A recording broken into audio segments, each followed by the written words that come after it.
यीशु का नाम है सारी जमीन पर जो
बजाते हुए गाएंगे, खुश होकर के गाएंगे क्योंकि हम सभी आनंदित हैं।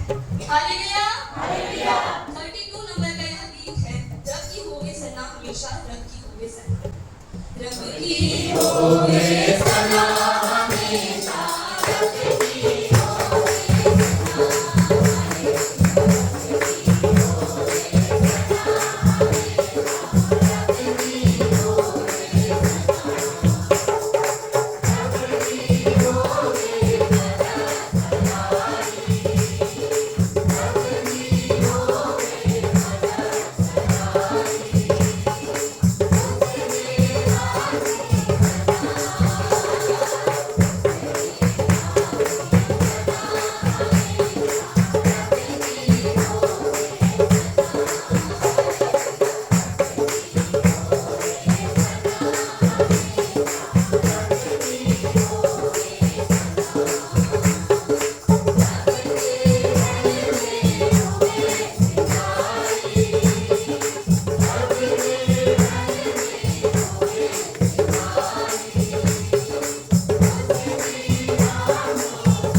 एक बार फिर से आपके चरणों के नजदीक आते हो। धन्यवाद करते हैं आज के सुंदर दिन के लिए कि आपने हमें जिंदगी जमीन में जीवित रखा, कि आज हम आपके पवित्र भजनालय में एकत्रित होकर आपके नाम की स्तुति और बढ़ाई करने के योग्य हो सके। बहुत से लोग ऐसे हैं पिता जो आज के समय को, आज के स्तर को नहीं देख पाए, पर हम आपका धन्यवाद करते हैं प्रभु कि आपने हमें चुना है कि हम आपकी आराधना करने वाले हो सके। आपकी गाड़ी उपस्थिति के लिए आपका धन्यवाद करते हैं। हमारा विश्वास है पिता कि आप हमारे बीच में उपस्थित हैं, आप हमारे बीच में चल रहे फिर रहे, हमसे बातचीत कर रहे हैं। यहाँ बैठे प्रत्येक लोगों को आपके पवित्र हाथों में सौंपते हैं। सबको किस तरह पर अपना सामर्थ्य हाथ रखिएगा पिता परमेश्वर। सचमुच खुदावन बाप आज की आराधना हमारे जीवनों के लिए आशीष में आराधना होने वाली हो सके। विशेष धन्यवाद करते पिता परमेश्वर। आज जो गीत हमने भी यहाँ पर गाए खुदावन बाप, ये सारे गीत पिता परमेश्वर आपको ग्रहण योग्य होने वाले हो सके। उन्हें दीजिए पिता परमेश्वर की हम जवानों के द्वारा आपकी बहुतायत की महिमा होने वाली हो सके। हम सबको पिता परमेश्वर अपने प्रेम मेल मिलाप की आत्मा में एकत्रित करके रखना खुदा, कि पिता परमेश्वर हम आगे चलकर आपके नाम की स्तुति और महिमा करने के योग्य हो सके।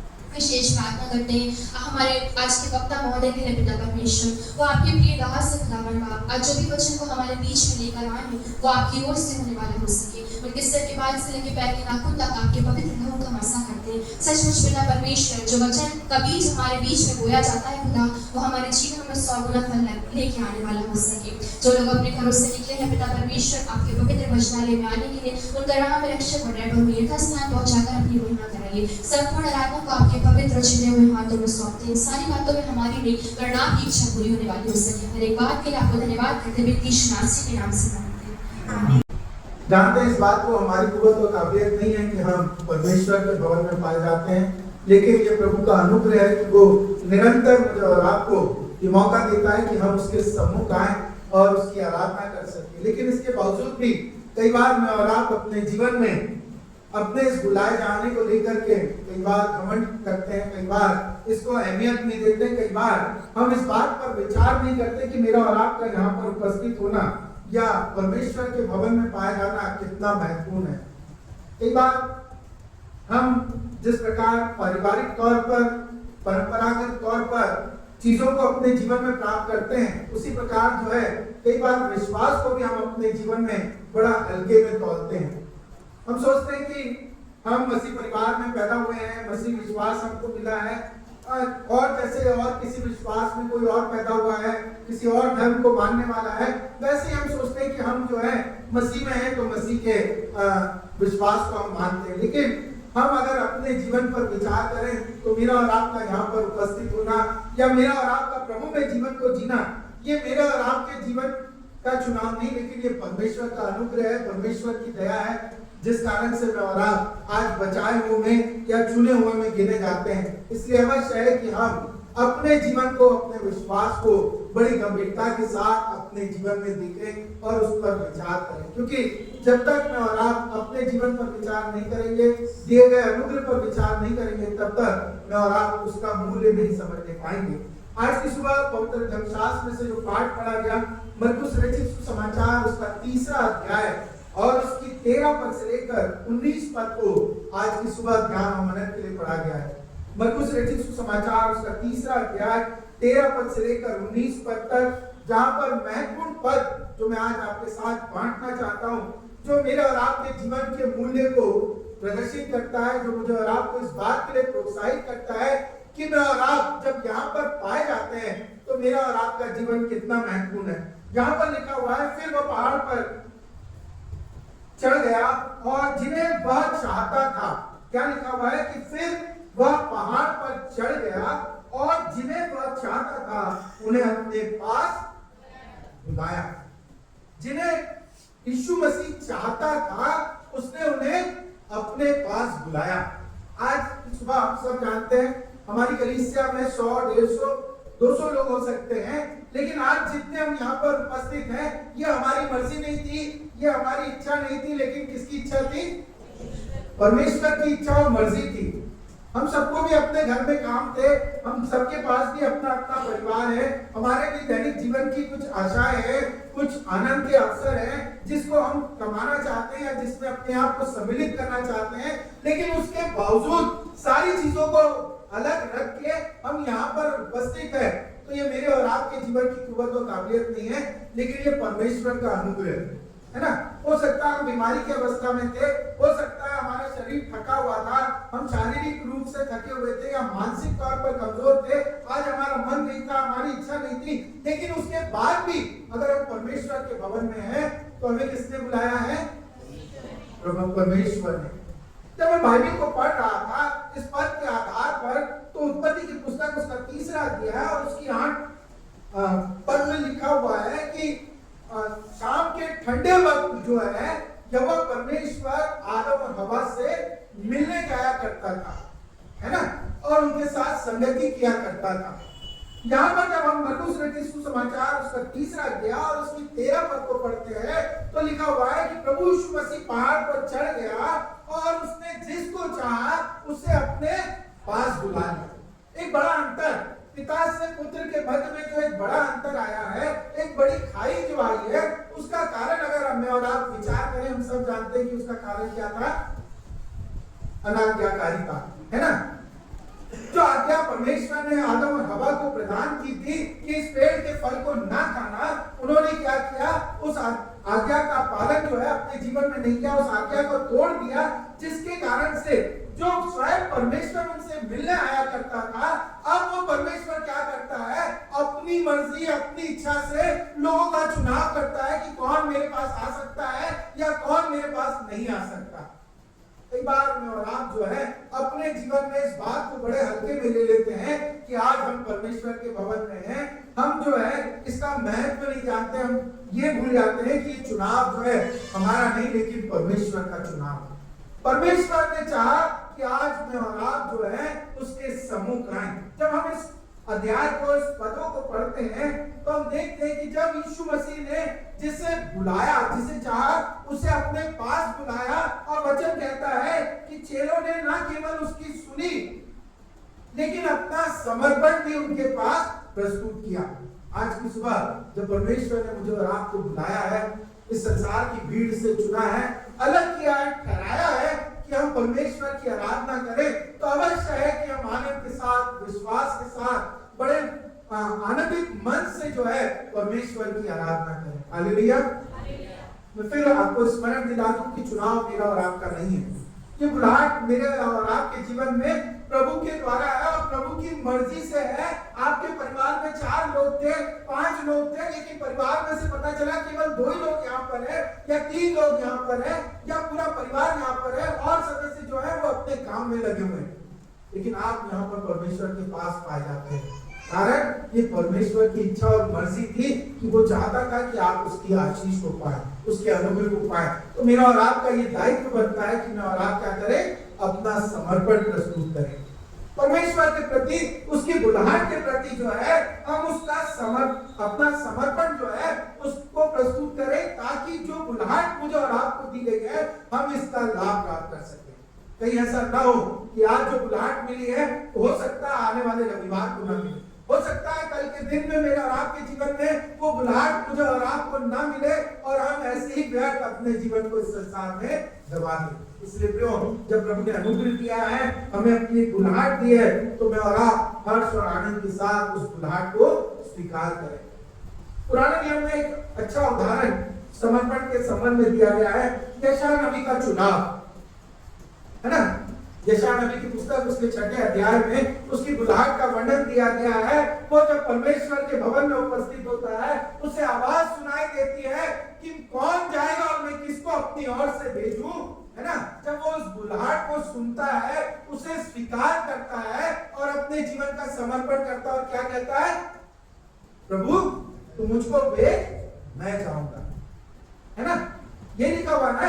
जब उसे बुलाहट मिली, उसने अपने जीवन को जांचा परखा, अपने पापों का अंगीकार किया, उसने पछताया, अपने आप को परमेश्वर के हाथ में शून्य किया और उस समर्पण के साथ वो परमेश्वर के सम्मुख गया और उसने क्या कहा कि प्रभु तू मुझे भेज, मैं जाऊंगा। कितने लोग आज जो हैं मैं और आप प्रभु की सेवा के लिए, प्रभु के अनुग्रह के लिए, उस आशीष के लिए अपने आप का समर्पण करने के लिए तैयार। जब मैं देखता हूँ गीत गाने खड़े होते हैं, क्वायर वाले हमें प्रोत्साहित करते हैं, हमको जो है उत्साहित करना पड़ता है। मैं कई बार इस बात को दोहरा देता हूँ कि बैलगाड़ी आप सबने देखी होगी, है ना। बैलों को जब चलाया जाता था तो एक डंडा होता था और वो डंडा से केवल उसको डायरेक्शन नहीं दिया जाता था, ना केवल उसको चलाया जाता था, लेकिन उसको दौड़ाने के लिए एक काम और किया जाता था। क्या किया जाता था बताएंगे? आग लगी रहती थी ना, कील जो है उसमें लगी रहती थी और वो आग जो है उस बैल को मारा जाता था और कूद के फिर भागता था और बैलगाड़ी जो है वो तेजी से दौड़ने लगती थी। हम जब आराधना करते हैं, जब हम प्रार्थना करते हैं, हमको आग लगानी पड़ती है। कैसी आग लगानी पड़ती है? हालेलुया, आग लगानी पड़ती ना। तो क्वायर वाले बच्चे बोल रहे थे, मैं खड़ी हुई, मैंने बोला तो बोले कोई की आवाज कम निकली थी, क्या आप खुश है? तो बोले 1 ही 2 की आवाज आई, है ना। तो आग लगानी पड़ती है बार बार हमको, है ना। हम जो है अब समर्पण के साथ, आनंद के साथ जो है अपनी बुलाहट को अपने जीवन में स्वीकार नहीं करते हैं। यहाँ पर यशायाह कहता है कि प्रभु तू मुझको भेज, मैं जाऊंगा। आज जब प्रभु ने मुझे और आपको चुन करके अपने पास बुलाया है, तो अवश्य है कि हम इसके महत्व को, इसके मूल्य को अपने जीवन में जाने, अपने जीवन का समर्पण प्रस्तुत करें, जैसे इन चेलों ने अपने जीवन का समर्पण किया था।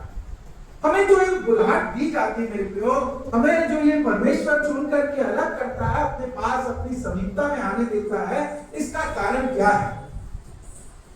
इसका कारण कुछ और नहीं, लेकिन प्रभु चाहता है कि वो हमारे साथ संगति और सहभागिता कर सके। हम देखते हैं कि जब उसने उस मिट्टी के पुतले को आदम के रूप में तैयार किया, उससे केवल इच्छा यह थी कि शाम के ठंडे वक्त वो जा करके उसके साथ मिल सके, उसके साथ समय व्यतीत कर सके और सहभागिता और संगति कर सके, और इससे बढ़कर परमेश्वर और कुछ नहीं चाहता था। उत्पत्ति की पुस्तक हमने पढ़ी है, हम सबको घटना याद है। आदम के हवा के बनाए जाने से लेकर उनके पाप में पड़े जाने तक हम देखते हैं कि उनके बनाए जाने से पहले सब कुछ परमेश्वर ने उनके लिए तैयार कर दिया, दिन रात का अंतर ठहरा दिया, खाने पीने की व्यवस्था कर दी, हर चीज को व्यवस्थित तरीके से उनके जीवन के लिए वहां पर नियुक्त कर दिया। और बदले में क्या चाहा कि वो जब सांझ को ठंडे वक्त में आए तो उनके साथ कुछ देर समय व्यतीत कर सके। मेरे और आपके जीवन के लिए जो बुलाहट दी गई है, उसका उद्देश्य या उसका आशय केवल इतना मात्र है कि परमेश्वर हमारे साथ सहभागिता और संगति करना चाहता है। लेकिन जब हम संगति के लिए आते हैं, हम अपने पड़ोसी पर विचार करते हैं, हम अपनी घड़ी पर विचार करते हैं कि पादरी साहब बहुत लंबा हो गया है, हम फिर अपने घर का विचार करते हैं कि यहाँ से जाकर के हमको सब्जी लेनी है, ये काम करना है, वो काम करना है। हम संगति और सहभागिता को छोड़ करके बाकी सब कुछ अपने जीवन में इस भवन में बैठ करके कर लेते हैं, है ना? लेकिन जिस लिए परमेश्वर ने बुलाया है, हम उस काम को करने में असमर्थ हो जाते हैं। प्रभु चाहता है कि हम आत्मा और सच्चाई के साथ जो है उसकी आराधना कर सके। इसके 14 पद में लिखा हुआ है कि जब प्रभु ने उनको बुलाया, अलग करके अपने पास, जिनको चाहा उनको अपने पास बुलाया, तो उसने वहां पर पहाड़ पर क्या किया? उनके साथ समय व्यतीत किया, आराधना की, प्रभु ने महिमा की और परमेश्वर का धन्यवाद दिया। यहाँ पर लिखा नहीं है, लेकिन हम सब जानते हैं कि प्रभु ने वहां पर बैठ करके कोई पार्टी नहीं मनाई, कोई वहां पर किसी प्रकार का कोई डीजे नहीं चलाया, लेकिन क्या किया? केवल परमेश्वर की सहभागिता में, उसके आराधना में उन्होंने अपने समय को व्यतीत किया। मेरे प्रियो, मेरे और आपके जीवन के लिए संगति इसलिए महत्वपूर्ण है कि हमारा जो चुनाव है वो कोई ऐसा वैसा नहीं है। बड़े विश्वास के साथ प्रभु ने, उसके पुत्र यीशु मसीह ने अपना बलिदान दे करके मुझे और आपको इस काबिल समझा कि हम उसके पास आ सके। मैं और आप इसके मूल्य को कभी भी जांचते नहीं, उस पर विचार नहीं करते। लूका रचित सुसमाचार उसका 6 अध्याय और उसकी 12 पद में लिखा हुआ है कि यीशु मसीह ने रात भर प्रार्थना की, विश्वास के साथ वहां पर वो घुटने टेक करके प्रार्थना करता रहा अपने पिता से, और उसके पश्चात जिसको चाहा उसको अपने पास बुलाया। लूका रचित सुसमाचार उसका 6 अध्याय और उसकी 12 पद को कोई जोर से पढ़ दे। और दिनों में वह पहाड़ पर प्रार्थना करने गया और परमेश्वर से प्रार्थना करने में सारी रात बिताई। क्या क्या उसने? सारी रात प्रार्थना करने में अपने समय को बिताया। और उसके बाद मत्ती 3 और उसके 13 में लिखा हुआ है कि तब उसने पहाड़ पर चढ़ करके उन लोगों को जिनको वो चाहता था अपने पास बुलाया। मेरा और आपका चुनाव जो है हम बहुत हल्के में ले लेते हैं। और आप जो है परमेश्वर की आराधना करने को या सहभागिता करने को हम केवल अपनी कलीसियाई परंपरा समझते हैं। हम जो है केवल उसे हमारा रूटीन वर्क समझते हैं कि सप्ताह में एक बार हमको चर्च जाना है, महीने में एक बार चर्च जाना है। हम केवल उसे एक रूटीन के रूप में देखते हैं, परंपरा के रूप में देखते हैं। लेकिन प्रभु का वचन हमें बताता है कि हमारा चुनाव ऐसे नहीं हो जाता। हमारा चुनाव प्रार्थना के साथ, समर्पण के साथ प्रभु के द्वारा किया जाता है। वो प्रार्थना करता है अपने पिता से कि प्रभु आज तेरे भवन में कौन आने पाएगा, तेरी आराधना कौन करने पाएगा, कौन तेरी स्तुति और महिमा करने पाएगा। मेरे प्रियो, जब प्रभु हम पर दया दिखाता है, जब हमको अपना प्रेम प्रकट करता है, तो अवश्य है कि मैं और आप भी आत्मा और सच्चाई के साथ अपना समर्पण प्रस्तुत करेंगे। परमेश्वर की आराधना जो है आनंद और विश्वास के साथ अपने जीवन में पूरा करें। आगे अगर हम देखें वचन में हमें बताया गया है इसी मत्ती 3:14 से 15 में कि प्रभु ने जब उन्हें बुलाया, जब उन्होंने अपना समर्पण किया, न केवल परमेश्वर ने उनके साथ संगति और सहभागिता की, लेकिन वचन हमें बताता है कि उसने उन्हें सामर्थ और अधिकार प्रदान किया, है ना। क्या लिखा हुआ है वहां पर कि उन्हें सामर्थ और अधिकार प्रदान किया कि वो जाकर के उसके नाम का प्रचार करें, बीमारों को चंगा करें और जो है बड़े बड़े कार्य जो है वो अपने जीवन में करने पाए। प्रभु की सहभागिता, आराधना जो है न केवल संगति के लिए है, न केवल अनुग्रह पाने के लिए है, न केवल आशीष पाने के लिए है, लेकिन प्रभु का वचन बताता है कि जब हम समर्पण के साथ उसके पास आते हैं, उसके उस बुलाहट को स्वीकार करते हैं, तो प्रभु हमें सामर्थ और अधिकार प्रदान करता है। हम में से कितने लोग हैं खाली हाथ यहाँ पर चर्च में आते हैं और खाली हाथ ही लौट करके चले जाते हैं। हमें सामर्थ का एहसास होता है, हमें क्या अधिकार का एहसास होता है कि आज हम चर्च में गए थे, हमने आराधना की, सहभागिता की, हमने परमेश्वर की महिमा की, लेकिन बस की और वापस जैसे खाली आए थे खाली चले गए। हम उल्टे घड़े की तरह, उल्टा घड़ा जानते हैं ना, उल्टे घड़े की तरह आते हैं और पादरी भरने की कोशिश करता रहता है, पानी सारा बाहर बह जाता है ना। प्रभु का वचन बताता है कि उसने अपने चेलों का जब चुनाव किया, उसने जब अपनी मर्जी से उनको अपने पास बुलाया, न केवल उनके साथ सहभागिता की, न केवल उसने उनके साथ संगति की, न केवल उन्हें आशीष दी, वचन 14-15 पद में बताता है कि उन्हें उसने सामर्थ और अधिकार प्रदान किया। मैं और आप जब यहाँ से जाएं प्रियो, तो हम खाली हाथ न जाएं, लेकिन हम क्या लेकर के जाएं? सामर्थ और अधिकार, है ना, जो प्रभु मुझे और आपको उस बुलाहट के निमित्त देना चाहता है। वो अधिकार, वो सामर्थ हमें कब मिलेगा? जब हम अपना समर्पण करेंगे, जब मैं और आप आत्मा और सच्चाई से प्रभु की आराधना करेंगे। अन्यथा केवल फॉर्मेलिटी करेंगे तो हम फॉर्मेलिटी में ही अपने घर वापस खाली हाथ लौट जाएंगे। अगर आप सामर्थ चाहते हैं, अगर अधिकार चाहते हैं, तो इस बात को स्मरण रखें कि मुझे और आपको अपना समर्पण करना अवश्य है, प्रभु के बुलाहट को स्वीकार करना अवश्य है, उसके मूल्य को समझना अवश्य है। इसे हम अपनी काबिलियत, अपनी योग्यता ना समझें कि आज हम परमेश्वर के भवन में पाए जाते हैं। यहाँ पर जब मैं इसको पढ़ रहा था, आगे 18-19 पद को और पढ़ रहा था, 16 से 19 पद को जब पढ़ते हैं तो पाते हैं कि यहाँ पर 12 चेलों के नाम दिए गए, है ना।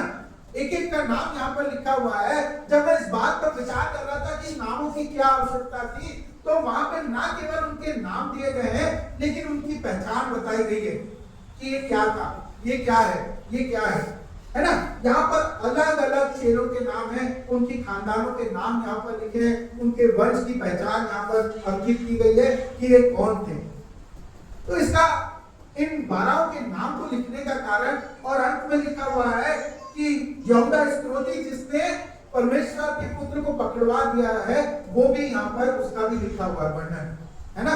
अलग अलग पृष्ठभूमि, जो घटना 33 साल बाद होने वाली थी, वो 3.5 वर्ष बाद होने वाली थी, उस घटना का भी वर्णन यहाँ पर कर दिया गया है कि यहूदा इस्करियोती जिसने प्रभु को पकड़ाया था, वो भी उसका चेला था, यहाँ पर लिखा हुआ। जब मैं इस बात पर विचार कर रहा था कि क्यों, जब ये सीक्वेंस में सारी चीजें लिखी जा रही है, सब चीज अच्छा सिस्टमैटिक तरीके से चल रहा है, तो क्यों इनके नाम लिखे गए, क्यों इनकी पहचान लिखी गई, और अंत में उसका कार्य जो उसने किया था उसका भी वर्णन क्यों लिखा गया है? तो ये इसलिए लिखा गया है कि हम ये ना सोचें कि हम किस वंश से आए हैं, हम अपने ऊपर इस बात के लिए घमंड ना करें कि हमारे इस संसार में क्या पद है, हमारी क्या प्रतिष्ठा है, हम किस अधिकार को रखते हैं।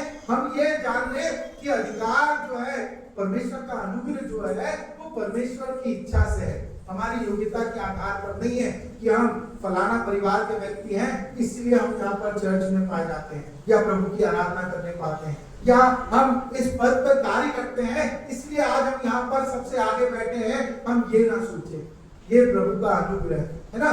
प्रभु ने अपने कार्य के लिए सारे लोगों को चुना, चाहे वो कमजोर हो, चाहे निर्बल हो, चाहे धनी हो, चाहे पढ़े लिखे हो, चाहे किसी भी उसके हो। ये बात इस बात को दर्शाती है कि परमेश्वर का चुनाव हमारी योग्यता के आधार पर नहीं है, हमारे जीवन के आधार पर नहीं है, हमारे कामों के आधार पर नहीं है, लेकिन ये परमेश्वर की मर्जी के आधार पर है। वो जिसे चाहता है वो उसे अपने पास बुला लेता है, बशर्ते कि जब मुझे और आपको बुलाहट दी जाती है, हम उसका रिस्पॉन्स कैसे करते हैं, हम कैसे उसके प्रति अपनी प्रतिक्रिया प्रकट करते हैं, वो बड़ा महत्वपूर्ण है। हम इस बड़ी दया के लिए, उसकी करुणा के लिए प्रियो हृदय से प्रभु का धन्यवाद करें। हम इस बात को स्मरण रखें कि हमारी योग्यता या हमारे पारिवारिक जीवन के कारण या हमारे वंश के कारण, हमारे जीवन की दशा के कारण हम यहाँ पर नहीं है, लेकिन ये परमेश्वर की मर्जी है। और जब प्रभु ने अपनी मर्जी हम पर जाहिर की है, तो मैं और आप भी अपना समर्पण और विश्वास जो है मजबूती के साथ प्रकट करें। मैं और आप यहाँ पर खाली हाथ, निराश और हताश जरूर आए हैं, लेकिन जब यहाँ से बाहर निकले तो क्या लेकर के जाए? परमेश्वर की सामर्थ और उसके अधिकार को, जो मुझे और आपको जीवन में बड़े बड़े कार्य करने के योग्य बनाता है। तो मैं प्रभु का दास होने के नाते यही प्रार्थना करता हूँ कि प्रभु हम सबको ऐसी कुव्वत और काबिलियत प्रदान करे कि जब प्रभु मेरे और आपके जीवन का चुनाव करता है, हर रविवार, हर दिन, हर सुबह, हर शाम, जब वो मुझ पर और आप पर अनुग्रह करता है, तो हम उस अनुग्रह के मूल्य को समझे, अपना जीवन जो है उसे समर्पित करें और उसकी मर्जी के अनुसार अपने जीवन को इस संसार में चलाएं। प्रभु हम सबको अपनी आशीष प्रदान करें। आमीन। इस समय है विशेष प्रार्थना का।